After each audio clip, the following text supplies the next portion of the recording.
Making local news this afternoon, tragedy in the northwest with children dead and several others in a critical condition after a jumping castle was blown into the air in Devonport.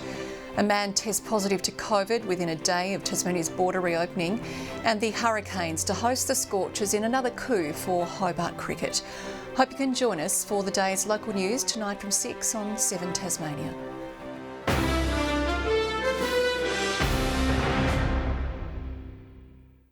Tonight, unthinkable tragedy, 4 children dead and 5 in hospital after a freak jumping castle disaster.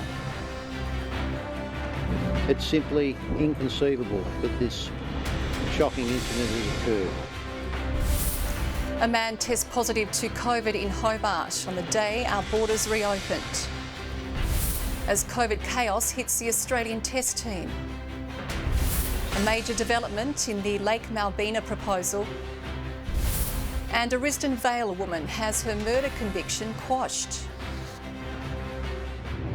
Live from our 7 Tasmania studios, your nightly news with Kim Millar begins now. Good evening. First in our bulletin tonight, 4 children have died and 4 others critically injured after an end-of-year tragedy at a Devonport school. Strong wind gusts ripped an inflatable jumping castle from its base, children falling 10 metres after the castle was blown into the air. The children were celebrating the last day of the school year. A family fun day, that's what it was meant to be, now forever marred as Hillcrest Primary School's darkest day, only 9 days out from Christmas. Garth Burley joins us from the school now. Now, Garth, this tragedy is affecting so many. Yeah, Kim, and tributes are continuing to pour in just outside Hillcrest Public School. And the immediate concern here is not only for the families of the 4 people that lost loved ones today, but for the 5 children who are fighting for life in hospital. While the immediate concern is for them, no doubt attention does turn to how this tragedy happened. The parents that we spoke to are demanding a thorough investigation into how this occurred. The Police Commissioner said today that the coroner's report will look at all aspects of things, including the negligence of the jumping castle's operators. Kim? Okay, thanks very much there, Garth Burley. Now, if you need support or someone to talk to during this difficult time, you can contact Lifeline on 13 11 14. Well, turning to other local news, a man has tested positive to COVID-19 in Hobart on the same day Tasmania's borders reopened, plunging 19 close contacts into quarantine. Public Health is warning it's a stark reminder to get vaccinated as more people flock to the state to reunite with loved ones. There were more happy scenes at Hobart Airport this morning, just a day after Tasmania's drawbridge lifted. Ainsley Kosh, 7 Tasmania News. And Cricket Australia has been rocked by a COVID scare, forcing new captain Pat Cummins out of the second Ashes test. Cummins was declared a close contact after dining near a confirmed case and will be isolated from the team for at least 7 days. Masked and minus their skipper, the coach calm amid Ashes chaos. Environmentalists are claiming victory in a long-running stoush over a luxury development at Lake Malbina. Tourism company Wild Drake has withdrawn its proposal from the state's planning tribunal, which would have seen visitors flying in on helicopters to high-end accommodation within the walls of Jerusalem National Park. The proposal was originally refused by the Central Highlands Council, sparking 3 years of legal wrangling. The project is still being assessed at federal level. A Risdon Vale woman has won her appeal to downgrade her murder conviction to being an accessory after the fact. Margaret Ann Otto will now be resentenced in relation to the 2017 shooting of her husband. May 26, 2017, Dwayne Doc Davies shot twice in the head and back in a cannabis grow shed at Eldersley. The jury ought to have acquitted the appellant of murder, although there was evidence upon which the jury could convict. There being a rational inference consistent with guilt, it was not the only rational inference to be drawn from the whole of the circumstances. Margaret Otto is expected to return here at the Supreme Court tomorrow morning to be resentenced. Ruby Kamain, 7 Tasmania News. Hobart traffic was thrown into chaos this morning after two metro buses collided on the Tasman highway in peak hour traffic. One person was taken to the Royal Hobart Hospital for treatment and several passengers were assessed at the scene. Initial reports indicate the crash occurred at low speed and resulted in minor damage. Police investigations are continuing. Australia's unemployment rate has hit a new low in the pandemic as parts of the country emerge from lockdown. More jobs are on the horizon, according to the latest Treasury outlook. Scott Morrison taking a multi-billion-dollar war chest to the next election. Now I've got to be a bit careful here. Campaigning COVID style on the New South Wales Central Coast. But if you stay back more than 1.5 metres. Identified again as a close contact. Caroline Kennedy, the daughter of late President John F. Kennedy, has been tapped to be the next US ambassador to Australia. Joe Biden's nomination will now go before a Senate committee. Ms Kennedy says she looks forward to strengthening the alliance between our two nations if confirmed to the posting. She previously served as ambassador to Japan. Well, stay with us. Still to come in our broadcast tonight, millions pumped into a northern sawmill. Participants called for to take part in a world-first COVID trial in Tasmania. And how a toddler ran up a $1,200 ice cream bill on his dad's credit card.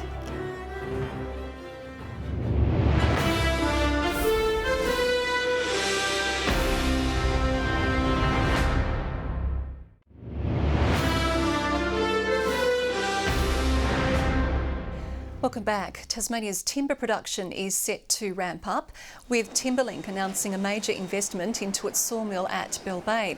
The company is pumping $63 million into its facility, creating 50 extra jobs to keep up with booming demand driven largely by the housing industry. They need wood. We have to produce the wood. We've got the timber in Tasmania and we're going to put the money and the capital in place and we're going to deliver it. Timberlink says it will produce enough extra timber to build 7,000 new homes. The expansion will take 3 years to complete. A Melbourne man could be back on the streets in just 4 years after he was jailed for raping an intoxicated woman he'd offered to drive home. He claimed it was consensual, but witnesses say the victim was unconscious and desperately in need of help when she was picked up. Harley Jartha Palace found an intoxicated woman passed out in the city and offered her a lift home. Christy Cooper, 7 News. And if this story caused distress, you can contact the Sexual Assault Support Service on 1800 RESPECT. The UK has recorded its highest number of daily COVID cases ever as the Omicron variant takes hold. In Europe, coronavirus has now struck Tasmanian-born Crown Princess Mary in Denmark as the British royals seem determined to carry on. A scene that's become increasingly rare, the Queen hosting the Sultan and First Lady of Oman in person at Windsor Castle. Well, Tom Johnson will have the day's sport news later in the bulletin this evening with a batting masterclass on show and a Big Bash classic. The bold Bombers plan to break their premiership drought. And the striker behind one of the Premier League's most iconic moments retires due to a heart condition. Those stories shortly, but first after the break we take a look at the day's headlines. And then promising signs for the future of Tasmania's orange-bellied parrots. And Qantas unveils big plans despite posting a major first-half loss.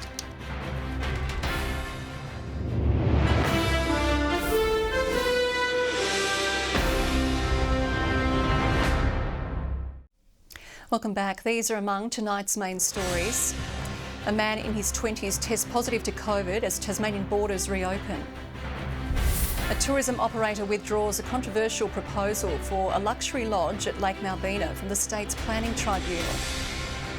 And a Risdon Vale woman wins her appeal to downgrade her murder conviction.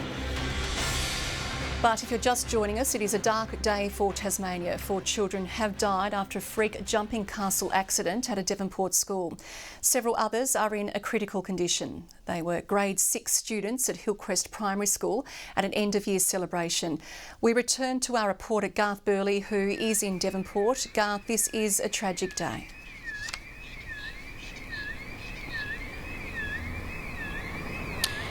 And one no doubt the school and community won't be forgetting anytime soon. This is surely to send ripple effects through the community for months, weeks, if not years to come.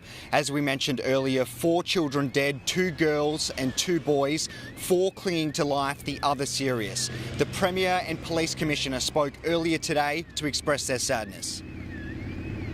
Our hearts are breaking for the families and the loved ones, schoolmates, teachers of these young people who were taken too soon. I know I speak on behalf of all Tasmanians when I say that our thoughts and prayers are with those 5 children that are still in hospital, and our sympathies are with those families and friends and loved ones of the 4 children who have unfortunately passed away. The enormity of this situation is certainly not lost on people here. That's why we've seen car after car pull up to lay flowers at this tribute site, car after car, flowers after flowers, and it's going to be a long time. These are people that sent their kids off to school today expecting them to be safe. I think this is why this has really wrenched at the hearts of so many people. And a reminder, Kim, as we go into that investigation, it moves over the coming weeks and days, police and the coroner will look at the potential negligence of the castle operators. Kim? Okay, thanks, Garth. Garth Burley there coming to us from Devonport. Well, still on local news, and the Federal Environment Minister has praised Tasmania's efforts in boosting numbers of the critically endangered orange-bellied parrot. Susan Lee today visiting breeding sites of the migratory parrot around the state, including the 5 Mile Beach facility, saying the federal government is investing $2.2 million into protection and conservation efforts. Well, now a further look at the day's business and finance news brought to you by Tasmania's own Bank of Us. The Australian stock market has closed almost 0.5% lower in its 3rd daily decline, led by falls in the healthcare sector. The ASX 200 index fell nearly 31.5 points. A short time ago, the Australian dollar was trading at 71.5 US cents and 54 British pence. Sport is next with Tom Johnson. Now, Tom, we saw earlier a COVID scare for the Australian team, and we're also off to a slow mark in Adelaide. Yeah, certainly are, Kim. It was not the start Australia was expecting, and England's bowlers have, well, certainly been up to the task so far. We'll take a look at all the highlights from day 1 in Adelaide next. Also coming up tonight, why an extra Big Bash game is heading to Tasmania. And the miraculous Hail Mary capping off a wild finish in the NBA.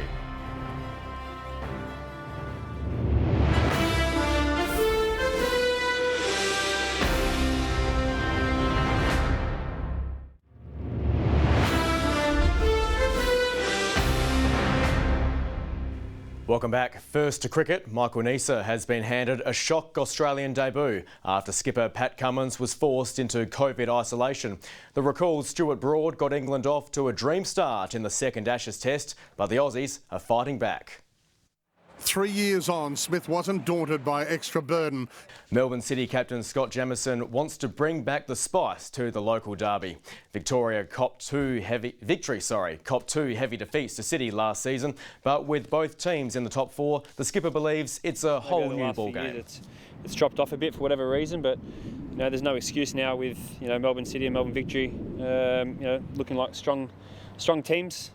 City can overtake Victory on the ladder with a win on Saturday night at Amy Park. US Open champion Jeff Ogilvy has used the pandemic to launch a new golf tournament in Melbourne, the Sandbelt Invitational. Men and women pros will mix with juniors playing over 4 different courses.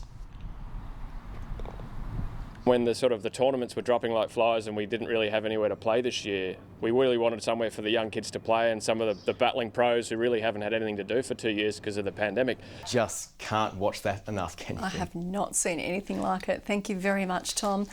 Well, we sent Murph off on holidays, so Chelsea Freestone will join us after the break with the weather forecast.